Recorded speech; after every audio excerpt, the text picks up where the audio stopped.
তোমরা যারা ক্যালকাটা ইউনিভার্সিটির আন্ডারে সেকেন্ড সেমিস্টার রাষ্ট্রবিজ্ঞান অনার্স কোর্সের ছাত্রছাত্রী আছো, তোমাদের জন্য আজকে ক্লাস খুবই গুরুত্বপূর্ণ। আজকে ক্লাসে তোমাদের ডিএসসিসি 2 মডিউল 2 থেকে একটি মোস্ট ইম্পর্টেন্ট প্রশ্নের উত্তর নিয়ে আলোচনা করব। প্রশ্নটা একবার 2024 সালে পরীক্ষায় এসেও গিয়েছে। প্রশ্নটা হচ্ছে, ভারতের যে কোনো অঙ্গরাজ্যের রাজ্যপালের ভূমিকা আলোচনা করো। প্রথমে ইন্ট্রোডাকশান। ভারতের সংবিধানে সংসদীয় শাসন ব্যবস্থা প্রবর্তিত হওয়ায় কেন্দ্রের মতো রাজ্য স্তরেও একজন নিয়মতান্ত্রিক প্রধানের ব্যবস্থা করা হয়েছে। সংবিধানের 153 নম্বর ধারা অনুযায়ী প্রতিটি অঙ্গরাজ্যের জন্য একজন রাজ্যপাল থাকবেন। তিনি একদিকে যেমন রাজ্যের সাংবিধানিক বা নিয়মতান্ত্রিক প্রধান, অন্যদিকে তেমনই তিনি কেন্দ্র সরকারের প্রতিনিধি।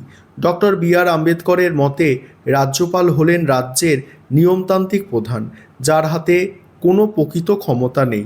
তবে বাস্তব রাজনীতিতে, বিশেষত জোট রাজনীতির যুগে এবং কেন্দ্র ও রাজ্যে ভিন্ন দলের সরকার থাকলে রাজ্যপালের ভূমিকা অত্যন্ত তাৎপর্যপূর্ণ ও অনেক ক্ষেত্রে প্রবল বিতর্কিত হয়ে ওঠে।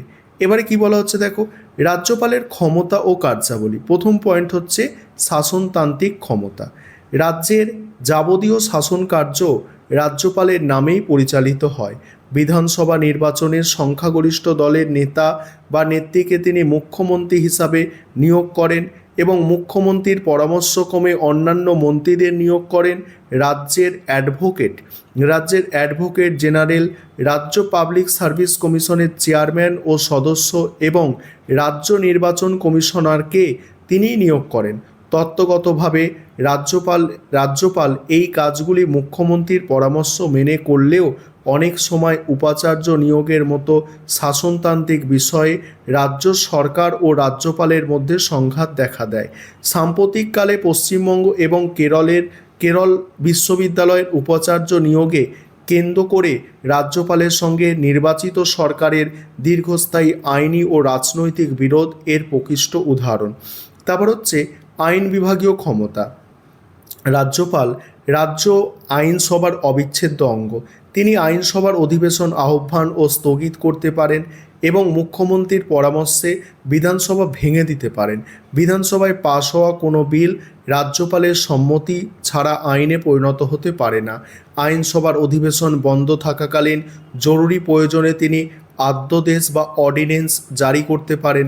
তবে অনেক ক্ষেত্রে দেখা যায় রাজ্যপাল বিলগুলিতে সম্মতি না দিয়ে অনির্দিষ্টকালের জন্য আটকে রাখেন।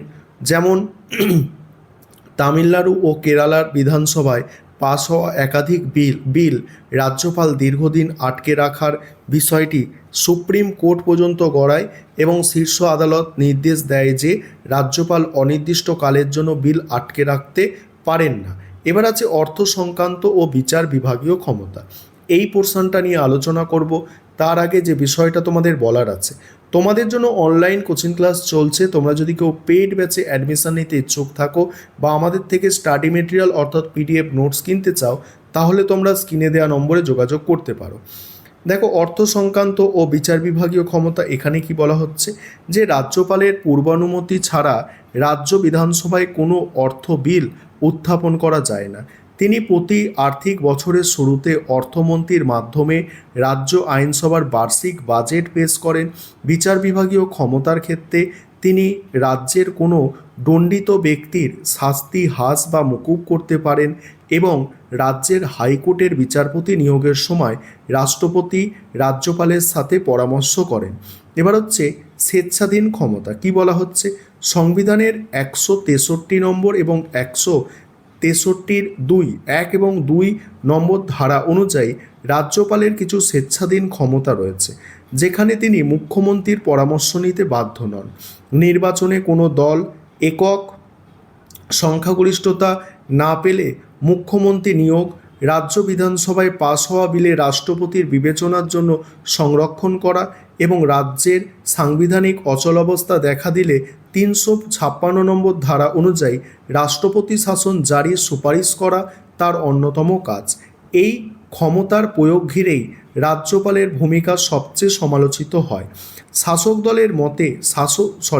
সমালোচকদের মতে রাজ্যপাল অনেক সময় নিরপেক্ষ না থেকে কেন্দ্রের শাসক দলের এজেন্ট বা রাজনৈতিক হাতিয়ার হিসাবে কাজ করেন। উদাহরণস্বরূপ মহারাষ্ট্রে এবং কর্ণাটকে অতীতে সরকার গঠনের সময়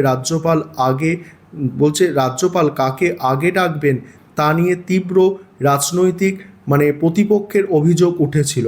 এছাড়া বিরোধী শাসিত রাজ্যগুলিতে 356 নম্বর ধারার অপপ্রয়োগ রাজ্যপালের পদকে বারবার কালিমালিপ্ত করেছে। এবার উপসংহার দিয়ে তোমাদের প্রশ্নের উত্তর শেষ করতে হবে। আর ভালো নম্বর পেতে গেলে এইভাবে প্রশ্নের উত্তর গুছিয়ে লিখতে হবে।